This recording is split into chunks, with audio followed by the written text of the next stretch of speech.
Des bourses de Johannesburg, du Nigeria, d'Égypte, du Kenya, du Ghana, de l'île Maurice, de la Namibie, du Botswana et de la Tanzanie, la bourse régionale des valeurs mobilières BRVM de l'UEMOA a été désignée la bourse la plus innovante en Afrique. C'était lors du 9e forum sur l'investissement en Afrique organisé aux États-Unis. Quelques points qui ont valu cette distinction à la BRVM. C'est les critères liés aux nouveaux produits créés, à l'accès des investisseurs et des courtiers à l'information produite par le marché et évidemment aux perspectives de développement. Au cours des dernières années, la BRVM a été parmi les bourses africaines celle qui a entrepris le plus de roadshows, d'événements de promotion à travers le monde. Pour les acteurs du monde financier, l'attribution de ce prix a des avantages pour les 8 États de l'Union économique et monétaire ouest-africaine, UEMOA. Ça permet aux grands investisseurs mondiaux, des acteurs de référence au niveau mondial, de drainer une partie des fonds qu'ils gèrent vers la place financière régionale qu'est l'UEMOA.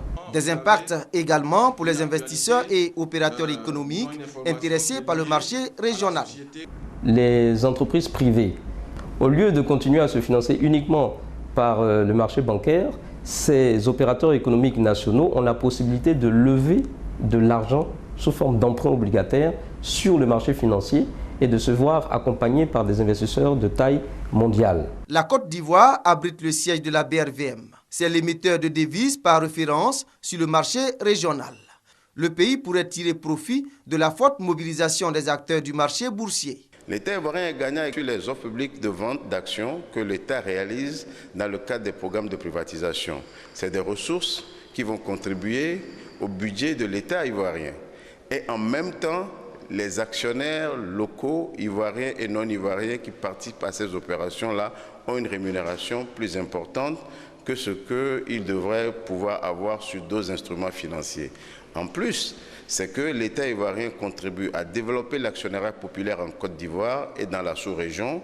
Et quand on dit actionnariat populaire, c'est la préparation de la population à pouvoir accéder, je dirais, à des produits financiers. Pour le financement du plan national d'investissement PND 2016-2020, il faut 30 000 milliards de francs CFA, dont 62,5% sont à rechercher auprès du privé.